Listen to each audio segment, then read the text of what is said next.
अब मुझे पूरा विश्वास हो चला है, हम यूं ही मुगल आक्रांताओं के, अंग्रेजों के गुलाम बने थे। ईस्ट इंडिया कंपनी ने 200 सालों तक हम पर ऐसे ही शासन नहीं किया था। इसके पीछे हमारी लंबी चुप्पी थी, अति की सहनशीलता थी, जिसे मैं कायरता की श्रेणी में रखना चाहूंगा। आस्तीनों के सांपों का होना, दलालों का होना, गद्दारों का होना, जो अलग अलग वेश में हमारे सामने आते हैं, कई बार हम उन्हें पहचान नहीं पाते। वो हमें अपने लगते हैं, अपने राम के लगते हैं, मगर वो होते किसी और के हैं। आज देश की 40% संपत्ति 1% लोगों के, 1% अमीरों के हाथों में सिमट चुकी है। आम आदमी का जीना दूभर हो चला है, उसकी जिंदगी बर्बाद हो चली है। हवा प्रदूषित हो गई है, पानी खरीदना पड़ता है, और अब तो एनसीआर के लोगों को भी हवा खरीदनी पड़ रही है, एयर प्योरीफायर खरीदने पड़ रहे हैं जो फेल होने लगे हैं, क्योंकि प्रदूषण इतना ज्यादा है, एक्यूआई इतना ज्यादा है। और ऊपर से सुप्रीम कोर्ट ने एक आदेश दे दिया, अरावली पर्वत श्रृंखलाओं में जो 100 मीटर से नीची हैं, उन्हें विकास के लिए या कहूं विनाश के लिए इस्तेमाल किया जा सकता है। उनकी माइनिंग की जा सकती है, उनका उपयोग किया जा सकता है अपने हितों को साधने के लिए। भले ही 700 किलोमीटर लंबी अरावली पर्वत श्रृंखला जमींदोज हो जाए, क्योंकि जो सुप्रीम अदालत ने कानून पास किया है, जो आदेश दिया है, उसमें 90% अरावली बचेंगी नहीं। 10 से 25% अरावली पहले ही किसी के हितों की भेंट चढ़ चुकी हैं, उनकी माइनिंग हो चुकी है, उन्हें अपने हितों को साधने के लिए, अपने व्यापार के लिए इस्तेमाल किया जा चुका है। लोगों ने मोटा पैसा बनाया है। मगर जब कानूनी बन जाए, आदेश ही हो जाए सुप्रीम अदालत का, तब अरावली कैसे बचेंगी? अरावली पर्वत श्रृंखला जो हरियाणा से राजस्थान होते हुए गुजरात तक जाती हैं, अहमदाबाद तक जाती हैं, इन्हें एक बड़े इलाके का फेफड़ा भी कहा जाता है। जैव विविधता है, जंगल है, जमीन है, पानी है, पेड़ है, सब किसी के हितों की भेंट चढ़ जाएंगे। किसी की मर्जी होगी और पहाड़ मिट जाएंगे। पहाड़ उगते नहीं हैं, पहाड़ बनाए नहीं जाते। हां, कूड़े का पहाड़ खड़ा किया जा सकता है, और दिल्ली की मुख्यमंत्री रेखा गुप्ता कह सकती हैं कि तेरे को जाना होगा। मेरे मंत्री कहते हैं इन कूड़े के पहाड़ों के सामने जाकर कि तुम्हें जाना ही होगा। क्या मूर्ख लोग हैं, कैसी बातें करते हैं, लोगों को बहलाते हैं, फुसलाते हैं, चुनाव आयोग का इस्तेमाल करते हैं, वोट चोरी करते हैं, एसआईआर करवाते हैं, नागरिक अधिकार छीनते हैं, और आप चुप रहते हैं। आप नाम बदलने में खुश हो जाते हैं। नाम बदलने से असलियत नहीं बदलती। अगर मैं किसी गरीब का नाम अमीर चंद रख दूं, वो अमीर नहीं हो जाएगा। किसी हजारी लाल का नाम लखपत राय रख दूं, वो लखपति नहीं हो जाएगा। किसी भी खराब शहर का नाम स्मार्ट शहर रख दूं, वो स्मार्ट नहीं हो जाएगा। कैसे हो जाएगा? हां, आप भावनाओं में ऐसा समझ सकते हैं, आपको बहलाया जा सकता है, मगर वहां का प्रदूषण थोड़ी खत्म हो जाएगा, ट्रैफिक जाम थोड़ी समाप्त हो जाएगा, वहां की हवा थोड़ी सुधर जाएगी, वहां पर पानी थोड़ा ही मिल जाएगा, शुद्ध जल। तो आप इन भ्रमों में पड़े रहिए, चुप रहिए, खामोश रहिए, और खुद को सहनशील बताते रहिए कि हमारे अंदर बहुत धैर्य है। मगर यह धैर्य किस काम का, जब नागरिक अधिकार छीने जा रहे हो, देश में मोनोपोली और डिओपोली चल रही हो, कुछ लोगों का बड़े बड़े उद्योगों पर एकाधिकार होता जा रहा हो, और नोटबंदी के बाद जो असंगठित क्षेत्र के उद्योग हैं वो बर्बाद हो गए हो, बंद हो गए हो, आप चुप्पी साधे हो। जीएसटी जिसकी दरें कम कर दी गई, मगर उद्योगपतियों को, व्यापारियों को, छोटे मझोले, उन्हें राहत नहीं मिल रही है। कुछ एक उद्योगपति नेता प्रतिपक्ष से मिलते हैं, बतलाते हैं कि जीएसटी में कितनी विसंगतियां हैं। तो अपना धंधा चला रहे सर, वो बड़ा डिस्ट्रॉय हो चुका sir. You are connectors in the economy. You connect the farmer to the table. You connect wood to the finished product to the kitchen. You are the connectors. They don't seem to understand that you need connectors. ये Agarwal name की history क्या है? महाराजा अग्रसेन जी हाँ। राजा हुए हैं हरियाणा में, तो उन्होंने देश को समाजवाद का सिद्धांत दिया। एक ईंट और 1 रुपया, उनके राज्य में जो भी व्यक्ति आता था उसको 1 ईंट और 1 रुपया प्रत्येक व्यक्ति देता था, जिससे उसको कार्य करने की पूंजी और रहने के लिए आवास उपलब्ध होता था। तो वो समाजवाद के सिद्धांत के आधार पे ही अग्रवाल समाज की स्थापना हुई, जिसमें हम अग्रसेन जी महाराज हमारे पितृपुरुष हैं, माता महालक्ष्मी हमारी कुलदेवी हैं, और हमारे अनेक स्वतंत्रता सेनानी, मीडिया जगत से हमारे अनेक लोग, उद्योगों में, हर चीज़ में, फाइनेंस में, हर चीज़ में देश को योगदान अग्रवाल समाज दे रहा है। उसकी प्रमुख भूमिका है देश के आर्थिक विकास में। हिंदुस्तान में 5% लगभग अग्रवाल्स हैं, लेकिन जो हिंदुस्तान में चैरिटी होती है उसका 66% करते हैं। समाज के साथ एक सबसे बड़ी चीज है कि दे आर जॉब क्रिएटर्स। सबसे ज्यादा अगर आप देखेंगे गवर्नमेंट एवरीबॉडी, लेकिन हर दुकानदार, चाहे उसकी अगर चाय की भी दुकान है, जनरल स्टोर भी है, तो भी उसकी दुकान पे 1-2 लोगों को वो जॉब प्रोवाइड कर रहा है। तो सबसे बड़े जॉब क्रिएटर इंडिया में अगर कोई कम्युनिटी है तो that is Agarwal community. You are connectors in the economy. Yes. Right? Meaning that you connect the farmer to the table, you connect the wood to the finished product to the kitchen, you are the connectors. They don't seem to understand that you need connectors. You cannot do without connectors. It cannot be that just you have one guy sitting on the top and वो सबका मतलब खून चूस रहा है ऊपर से। Sir they will understand, लेकिन बहुत देर हो चुकी होगी सर। हाँ, and damage will be tremendous. जैसे अभी इंडिगो के साथ हुआ, ऐसे ही हमारे सेक्टर्स के साथ होगा सर। मोनोपोलाइज हो गया, इंपोर्ट बेस्ड हो गया, खाने के लिए अरे देखेंगे भाई कौन importer. So what is the issue? आजकल एक समस्या जरूर है, एक डर का माहौल सब में है। आपके यहाँ भी आने से ना कुछ लोगों को डराया जाता है। कुछ लोग इसलिए डरते हैं क्योंकि आपके पास आएंगे मिलने, तो अगर वहां पता चल गया तो वो भी प्रॉब्लम आएगी। तो एक डर का माहौल जरूर है। और व्यापारी, देखिए एक चीज जो पिछले सालों में हुई है, व्यापारी को किस तरह चोर बना दिया गया है। लोग ये रियलाइज नहीं करते, जो लोग व्यापार करते हैं वो सबसे पहले अपने घर से पूंजी लगाते हैं। आज व्यापार आप करते हैं, कोई फैक्ट्री लगाते हैं, अगर नुकसान होता है आपका घर बार सब कुछ बिक सकता है। एक ये जरूर माहौल जो देश में बन गया है कि व्यापारी तो चोर है, सिर्फ चोरी करते हैं, ऐसा नहीं है। जैसे उन्होंने कहा जॉब क्रिएटर है, देश में जो आपकी इकोनॉमी बढ़ती है उसमें व्यापार का बहुत बड़ा योगदान है। और जो अग्रवाल समाज है सबसे ज्यादा व्यापार पे फोकस करता है, और व्यापार जब करता है सब कुछ अपना दाव पे भी लेता है। फिनिश गुड है, पहले वो 12% वाला हम बाई करता था, अभी गवर्नमेंट ने कह दिया कि वो 12% वाला हम 5% कर रहे हैं। शूज इंडस्ट्री में क्या हो रहा है सर कि जो चमड़ा है उसको 18% पे ले गए और शूज़ को 5% पे ले आए। तो जब आपने कॉस्ट तो कम करी नहीं, क्योंकि रॉ मटेरियल पे रेट बढ़ा दिए हैं। तो इस तरह से खाली आई वॉश है। जीएसटी को लेके आप कितनी भी बातें नहीं तो इसका लॉजिक क्या है? लॉजिक ये सर, कॉस्ट तो उतरी रहेगी सर। हाँ, बट फिर कर क्यों रहे हैं? जैसे मैं प्लेन से ट्रेड करता हूँ सर, पल्सी से ट्रेड करता हूँ।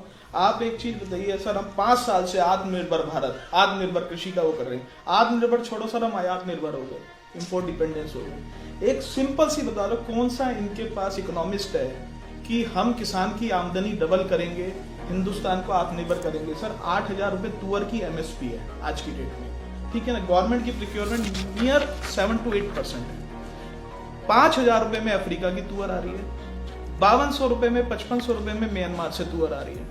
तो हम किसान को पागल बना रहे हैं, व्यापारी को पागल बना रहे हैं, सरकार को। तो is it 30% below MSP? But is it confusion or is it malice? Sir, it is not a confusion, sir. They are just making up. But why do malice to so many people? What is the idea? So there is no, What I am seeing is that government has given up on the idea of production. absolutely. कि they have just हाथ उठा लिए and they are saying कि भैया China का माल यहाँ बिकेगा and that's it, खत्म। Just import it and consume. तो what is this inverted duty structure? हम एजुकेशन सेक्टर से बिलोंग करते हैं सर। सर अगर आप पेपर की बात सोचेंगे तो 3 ही चीज़ें दिमाग में आएंगी, कॉपी, किताब और उसके बाद में डब्बे जिससे बनते हैं। सर तीनों ही चीज़ें हमारी जीएसटी के बाद छोटी इंडस्ट्री स्टेक पे लग गई है। Number 1 is notebook copies. Copies पे सर पहले आज 18% पेपर पे जीएसटी कर दिया गया है, जिससे कि 18% आपकी कॉस्ट चढ़ गई, लेकिन कॉपी को कर दिया गया 0 पे। उससे इशू नहीं है सर, इशू ये है कि 0 पे जो पेपर खरीद रहा है उसे कोई इनपुट सर्विसेज का जीएसटी बेनिफिट ब्लॉक कर दिया गया है। अगर पहले जो कॉपी 50 रुपए की थी वो कॉपी आज 62 रुपए की मैन्युफैक्चरर को कॉस्ट कर रही है। वाइसा वर्सा क्या हुआ है सर कि जो बिग मिल्स हैं इंडिया के, अगर वो आज 0% पे वेस्ट खरीदते हैं और 0% पे ही कॉपी बेच देते हैं, उनकी कॉपी तो 50 रुपए की रह गई सर। और जो हजारों लाखों कॉपी मैन्युफैक्चरर्स हैं वो सब, उनकी कॉपी 62 रुपीज की हो गई। वो एक भी कॉपी मैन्युफैक्चरर अगले 2 साल में दिखेगा नहीं सर, बंद करना पड़ेगा सर। इन्वर्टेड टैक्स स्ट्रक्चर का यही मीनिंग है सर कि आप 18 पे अगर ले रहे हैं, अगर वो टैक्स 5 पे होता तो गवर्नमेंट कहती है भाई 5 तो कंज्यूमर से ले लो और 13 का आप हमसे रिफंड ले लो। लेकिन अगर 18 पे वो प्रोडक्ट 18 पे वो पेपर खरीद रहे हैं और 0 पे बेच रहे हैं तो उन्हें 18 का 18% गवर्नमेंट को जीएसटी को जमा कराना पड़ेगा, क्योंकि जो भी प्रोडक्ट 0% जीएसटी में है उनका ITC input claim government block कर देती है। ये शक्ति जो करवा रही है, ये कौन कौन लोग हैं? जो सरकार को चंदा देती है, जो सरकार से लाभ लेती है। So big business, big bulls, जो इंडस्ट्री चला रहा है पेपर बनाने की, बिग इंडस्ट्रियलिस्ट। सेकंड, अकेला तो नहीं करा सकता, देन बड़े हाउसेज हैं पेपर बनाने वाले, ठीक है। Third, Sir, the policies of the government which is meant for them. so government has been captured by big business and bureaucrats. So it is a combination between big business, government and bureaucrats.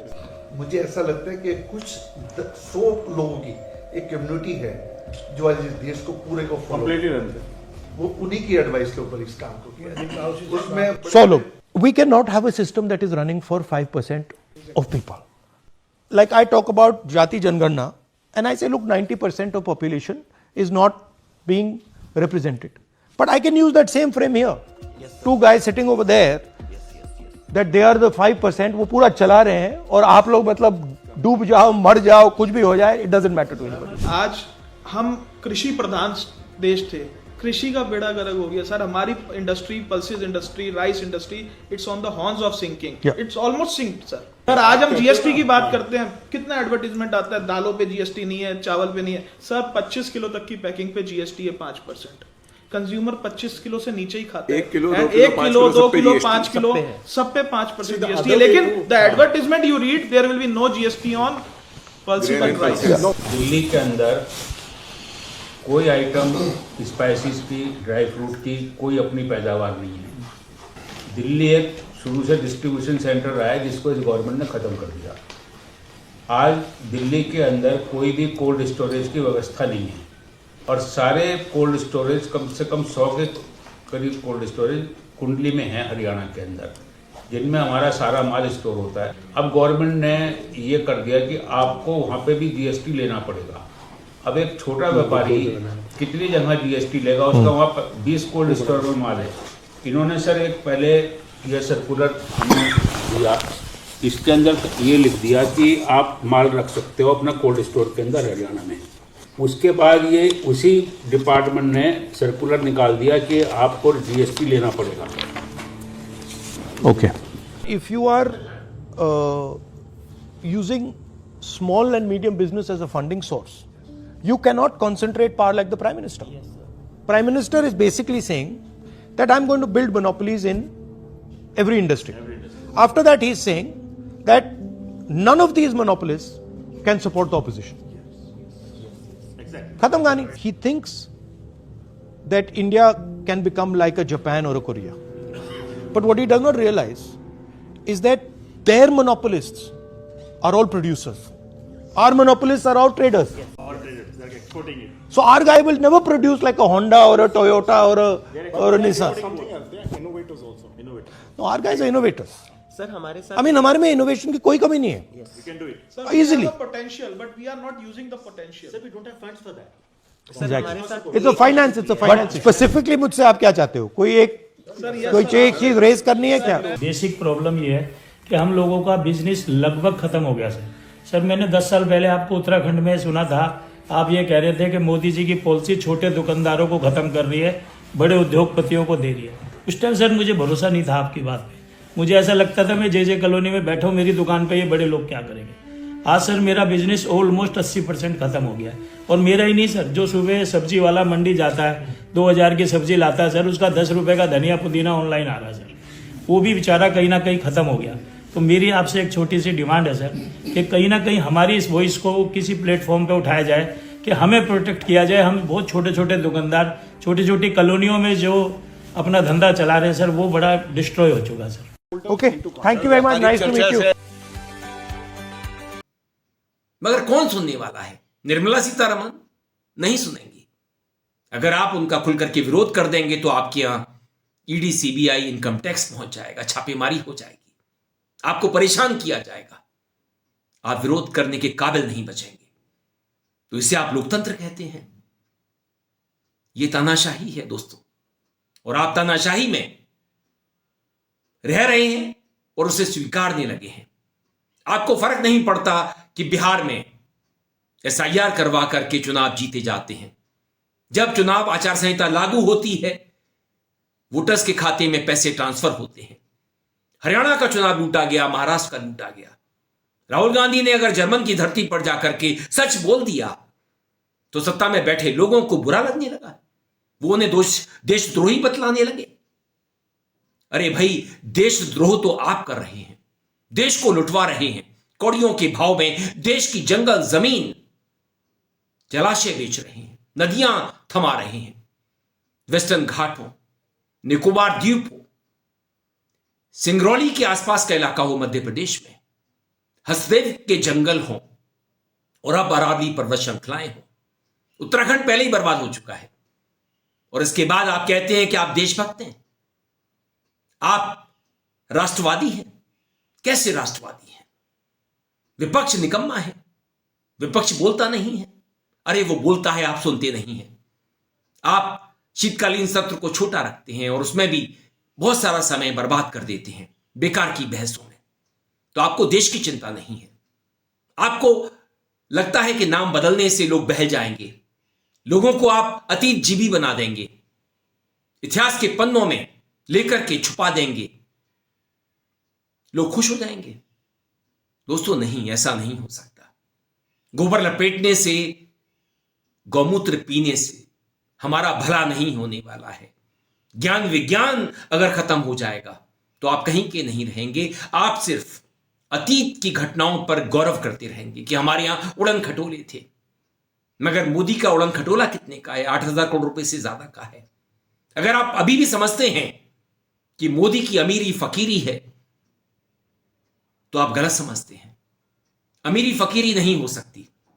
हां, narrative में आपको ऐसा बतला करके बहलाया जा सकता है क्योंकि आप नाम बदलने से चीजों को बदलता हुआ समझ सकते हैं, मगर नाम बदलने से असलियत नहीं बदलती। कोई भ्रष्टाचार को सदाचार कहने लग जाए, वो सदाचार नहीं हो जाएगा। अगर बलात्कार को सत्कार कहना शुरू कर दिया जाए, वो बलात्कार ही रहेगा। अगर आप जघन्य अपराधों को सामान्य अपराध मानना शुरू कर देंगे, वो जघन्य अपराध ही रहेंगे। तो दोस्तों, आप थोड़ा पढ़ना लिखना शुरू कीजिए, समझना शुरू कीजिए। अगर आप गोदी मीडिया की बातों पर विश्वास करते रहेंगे, भगवा ब्रिगेड जो भी व्हाट्सएप यूनिवर्सिटी के जरिए आपको बतलाता रहेगा, बीजेपी का IT सेल डर्टी टिक्स के जरिए आपको भ्रमित करता रहेगा और आप विश्वास करते रहेंगे, तो आप कहीं के नहीं रहेंगे। आपकी जिंदगी खत्म होने जा रही है क्योंकि देश में अब ना हवा बची है, ना पानी बचा है और पर्वत उगाए नहीं जा सकते, ना ही जो पाताल में पानी है उसे फिर से पैदा किया जा सकता है। आप गुलाम बनने जा रहे हैं। थोड़े से लोग सड़कों पर उतरते हैं, उनको पुलिस पकड़ करके ले जाती है, उनके खिलाफ FIR कर देती है, मुकदमे दायर कर देती है। अगर हम संगठित तौर पर विरोध दर्ज करना शुरू करेंगे तो सरकार भी हमारी सुनेगी। अकेले राहुल गांधी के करने से कुछ नहीं होगा, उसे तो सत्ता में बैठे लोग पप्पू साबित करते रहेंगे, जबकि वो शख्स देश के लिए लड़ रहा है, देश के लिए जी रहा है। आइए राहुल गांधी का साथ दें, कांग्रेस का साथ दें, उन लोगों का साथ दें जो देश को बचाने के लिए आगे आ रहे हैं, वो कोई भी हो।